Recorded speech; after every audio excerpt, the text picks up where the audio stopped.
also Clark Hunt and the Hunt family for the great job in which they've done in supporting us in our cause of trying to get ourselves a little bit better each year, and they've fully supported us in that. And then Mark Donovan, who probably doesn't get near enough credit for the great job that he does as our president, and Brett Veach for the exceptional job that he does bringing players in and giving us an opportunity to win football games. I'll tell you, this is a little hard to hear yourself think here.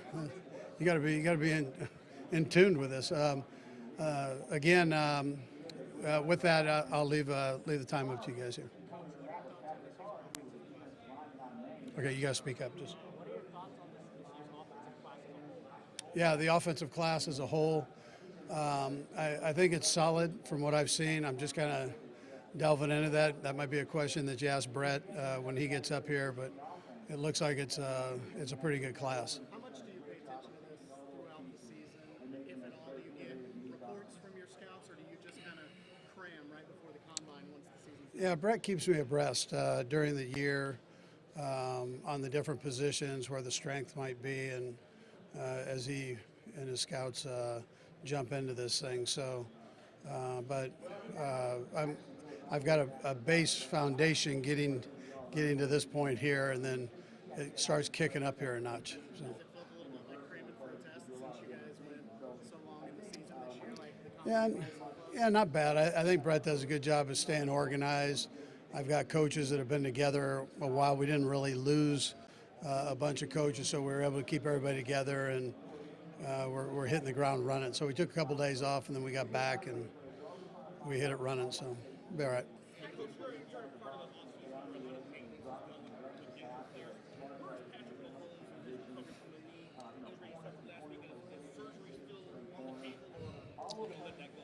Yeah, no, right now he looks good. He was out throwing with Dez the other day, so he looked like he was slinging it around pretty good.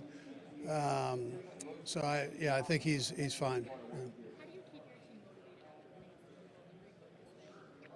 Yeah, well, we'll get them back together first, and then we go about doing our business. We did that throughout the season. That part won't change.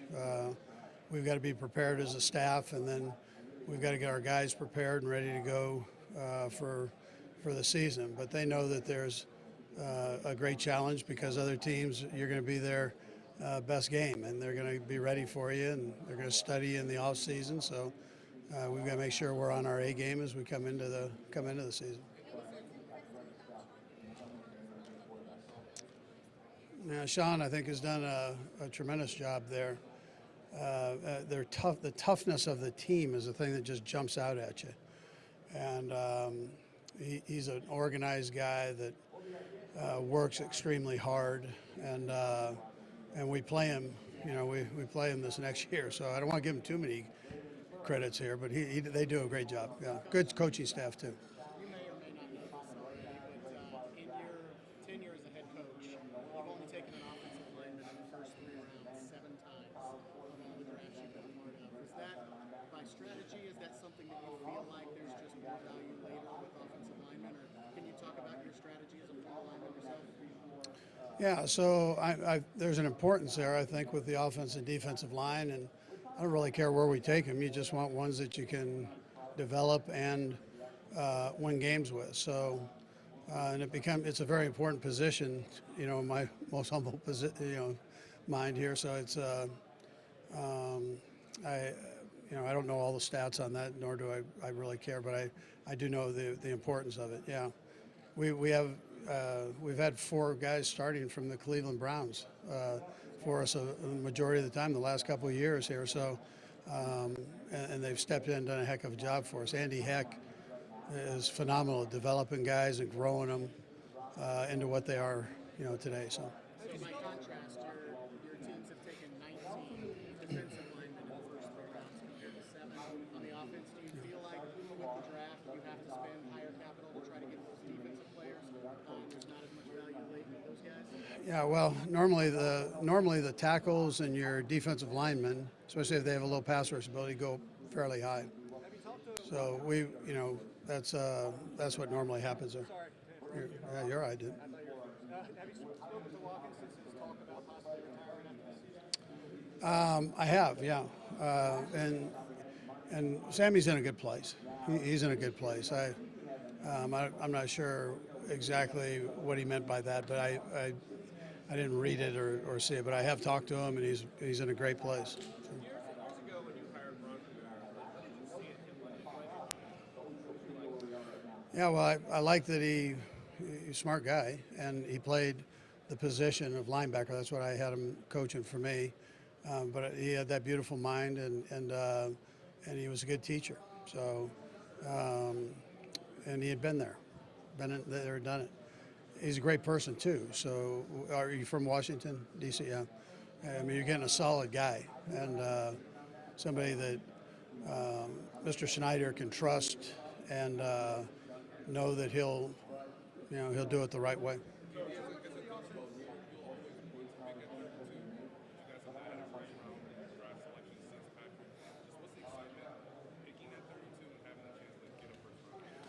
Right. So I get excited because Brett and his guys do such a good job. You know, you're going to get a good player, and so I look forward to that. And I'm okay with it being 32. You know, we're okay there.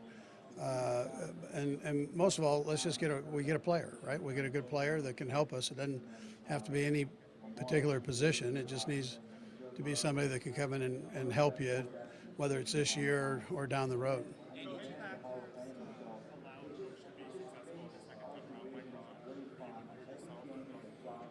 Yeah, sometimes change is good for both sides. I think Carolina's got themselves a nice head coach there who I think is very talented.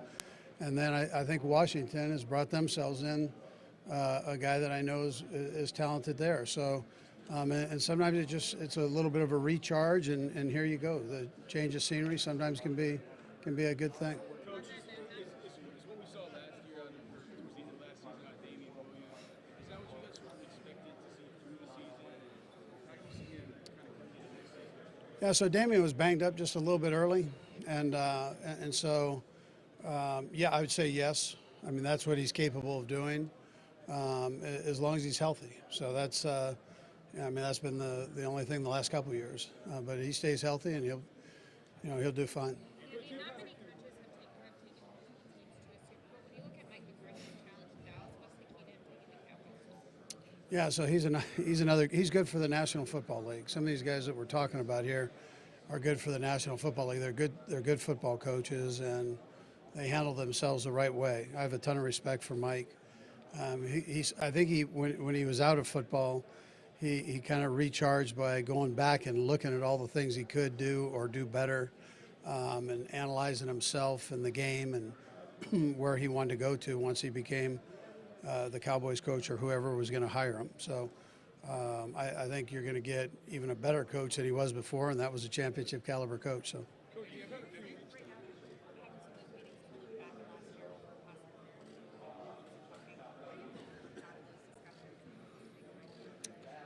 Yeah, so I mean, whatever comes out of it, I'm on the Madden committee there, so the coaches subcommittee. So I'm involved with that. I know we're right in the middle of everything. Everybody's talking about it and going through it. The competition committee is, and the owners, I'm sure, will reconvene on it and talk through it. So I don't really care. I just, as long as it's a good, solid thing, I'm good with it either way. We'll see how all the meetings go. I mean, they're just kind of beginning right now. So. Coach, you've had a few weeks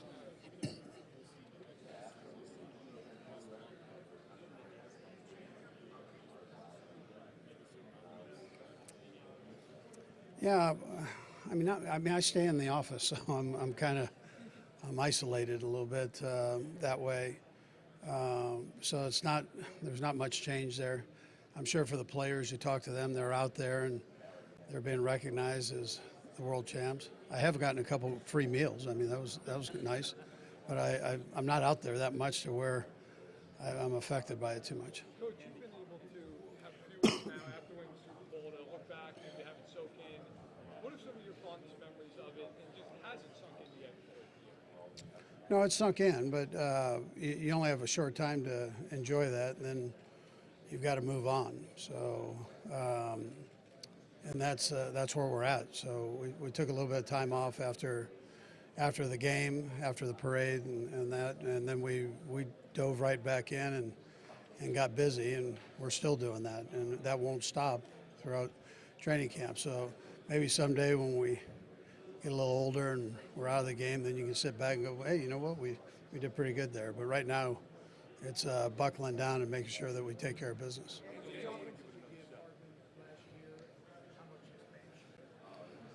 Yeah, so McCole really did a nice job for us, got better every week, I felt. And we look at him as a starter. I mean, that's how we look at it. We just had a lot of receivers. So we felt like in a three receiver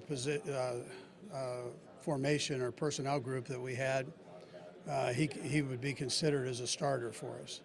And then we had situational things for him when we weren't in three receivers. So I feel very comfortable with him. I know he's going to continue to grow. I mean, he's a real smart kid and likes to play the game. Tyreek's been great for him too.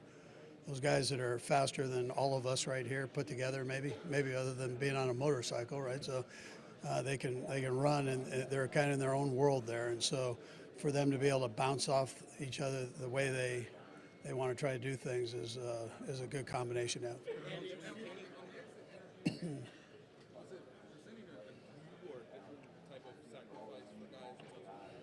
many guys said after the game they wanted to keep the group together. In the exit interviews, were you trying to project the message of, hey, you may have to sacrifice something to keep this group together? Well, I talked to the team about that. You're never the same. I mean, that's not how it is. So before the game, they knew that coming into it. I talked to them during the exit meeting as a team that's the case. I mean, we're not going to be able to keep everybody here.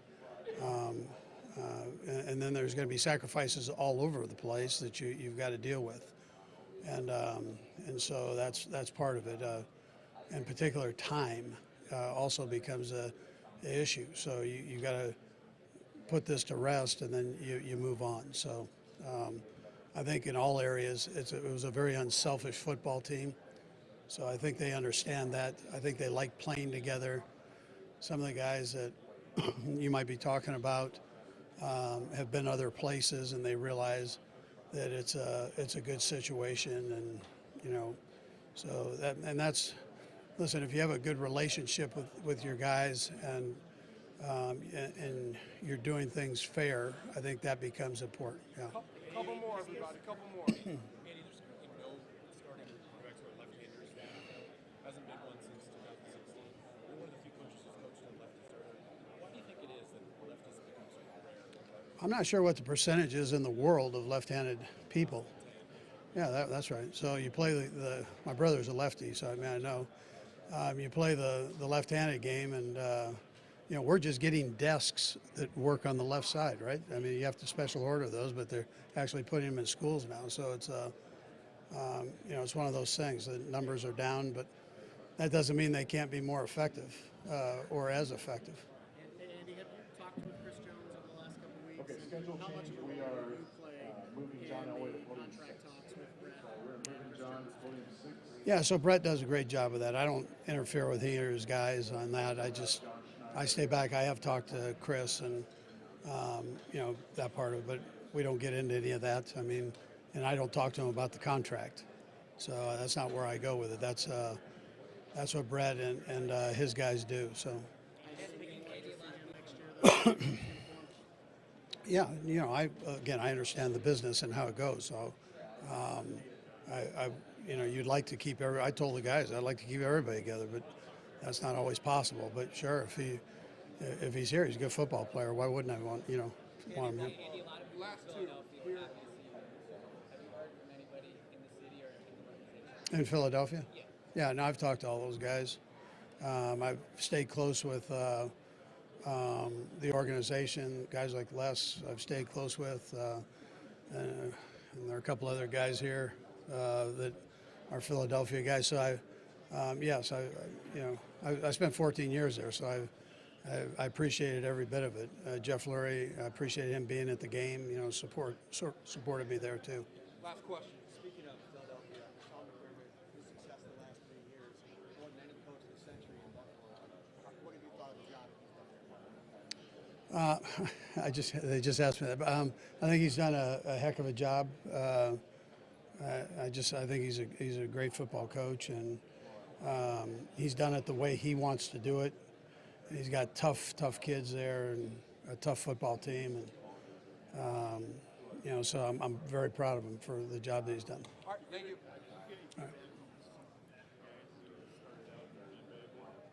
Which guys? Yeah, and I've talked to all those guys. Yeah, all good. Yep.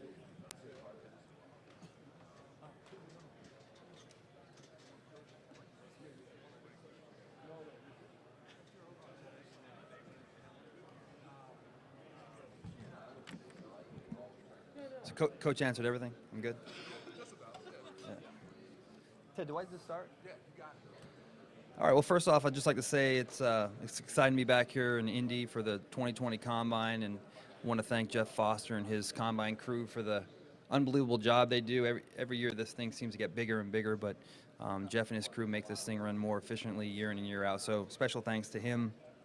I want to thank and congratulate all the employees back at 1 Arrowhead Drive in Kansas City, Missouri. It's hard enough to win games in this league week in and week out, and to think back on what we accomplished, from 4 straight division titles to an AFC Conference championship, and then our first Super Bowl win in 50 years, is truly a testament to everyone in that building. Everyone has a part. Starts with Clark Hunt and the leadership and the blueprint he provides, to Mark Donovan on the business side, Coach Reid and all of his coaches, just done a tremendous job. But again, everyone in that building had a role in this, and certainly want to thank and congratulate them. And lastly, and most importantly for me, it's a time for me to acknowledge just the special personnel staff I have. Truly blessed and fortunate to come to work every day with some of the best scouts in the National Football League.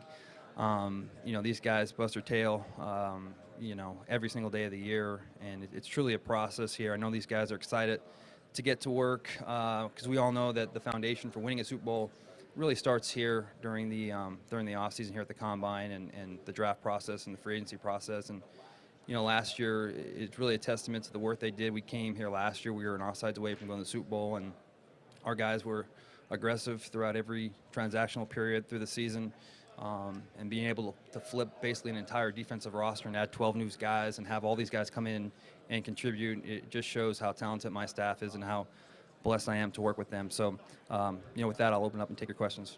You mentioned the foundation. How important is it for you to get a guy like Chris Jones back into the play? Does the franchise tag, does that scenario still remain a possibility? Yeah, listen, it's certainly a priority for us, and I had mentioned that. I mean, sometimes these things take some time to work through. As you mentioned, the franchise tag is something that we have the ability to use. We certainly like to see if we can work something out with him, and I think the tandem of Chris Jones and Frank Clark is something that any team would want, and we're going to work hard to see if we can get that done. Clark had mentioned back in December, I think, on the discussions between the Chiefs and Jones's camp is still ongoing. How would you categorize those discussions? Yeah, no, they have been ongoing, and we actually have a meeting scheduled up here in the next couple of days. We had dialogue last offseason. We had dialogue prior to the season starting. Chris did a great job of blocking all that and just really attacking the season. He handled it like a true pro. Now we have the opportunity, once this cycle comes back around, to pick up where those conversations left off, and hopefully we can make some headway and get something done.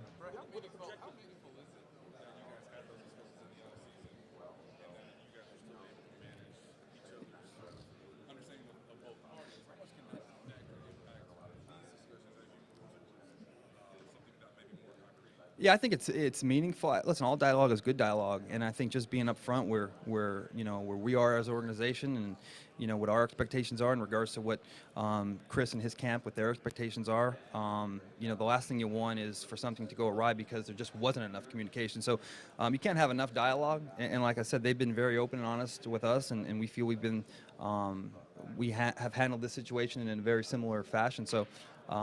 Again, we're looking forward to sitting down with his agents this week and continuing to pick up on the dialogue and where it left off. In balancing the cap, do you think it's feasible to pay a guy like Frank Clark what he's getting paid and pay Chris Jones and have 2 guys like that on your roster? Yeah, again, going back to my personnel staff, I also have a great cap staff, and Brant Tillis and Chris Shea do a tremendous job.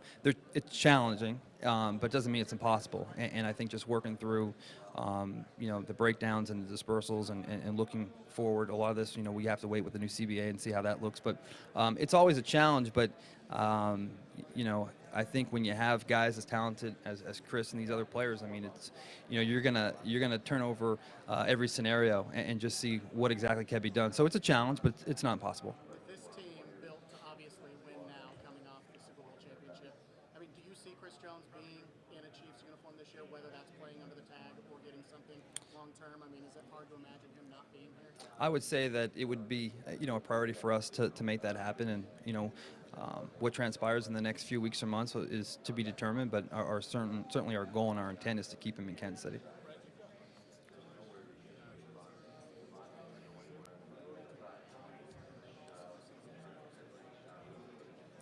Yeah, I mean, we have a lot of time, and that's a good thing in regards to Pat. But I'm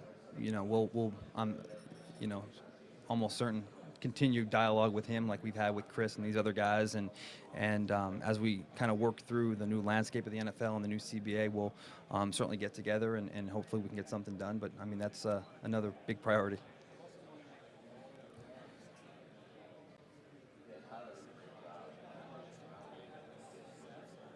He's the best football player I've ever seen. Yeah, and the good thing is he still is. So that's a positive thing. Special kid, special player, and to have him work with Coach Reid has been a blessing for our organization and the Chiefs Kingdom. So hopefully we have a lot more Super Bowls to win with him, and we're excited to get after the next one.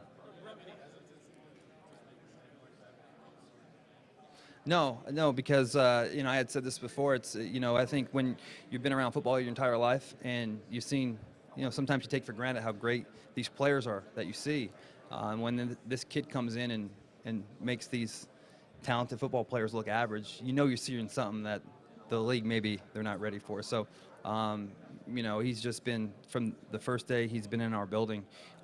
He was different in regards to his whole approach and his talent level, and it was just a matter of letting him play a full season. So none of that was a surprise to us. And again, we look forward to more of these seasons and hopefully more of these championships. One of the things you love about Mahomes' second reaction ability, talk about making people consider. How do you think guys like him, Watson has some of that, and some of these other guys are kind of changing the way people are evaluating players? You were ahead of him, so you noticed him talking to other evaluators. Value in that too. Yeah, I think just overall, I just think the mobility in that position is something that every front office and organization, they're striving for. And obviously, Lamar Jackson had a great season in Baltimore, but defenses continue to get more athletic and faster, and you need quarterbacks that can make plays outside of the pocket and tuck the ball and move the chains. So I think anytime you have a prospect that has mobility and the ability to extend plays is something that is going to be attractive to all teams. Brett, was a time where tag and trades never happened. It was very rare. You guys obviously pulled one off last year. Now I'm not asking you why you guys made that move, but in general, how difficult it is to make when you're jumping. You need a player's cooperation, you need a good team.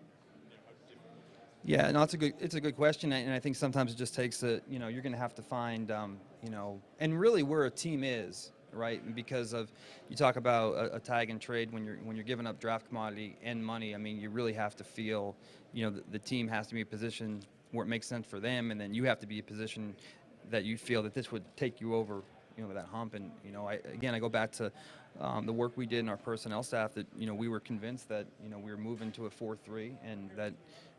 We had to get a 4-3 end, and it was just taking in all the information you had, where we were picking in the draft, and what would be available, and what we needed to make this defense go. So I think they're hard because you have to find just the exact scenarios that have to play out in that order, and it was a unique setup last year, and we were certainly happy that we were able to get that done, and obviously winning the Super Bowl, I think, speaks for itself.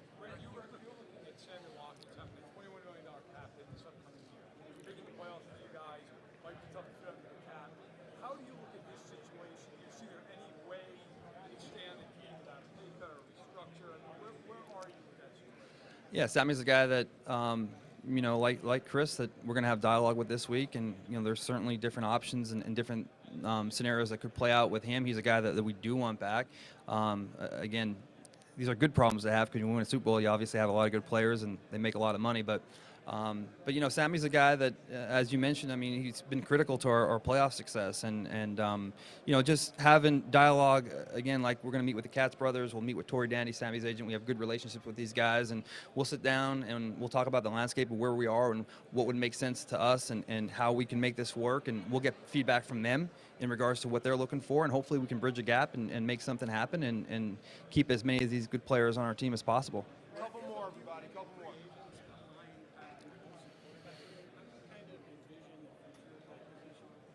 I'm sorry.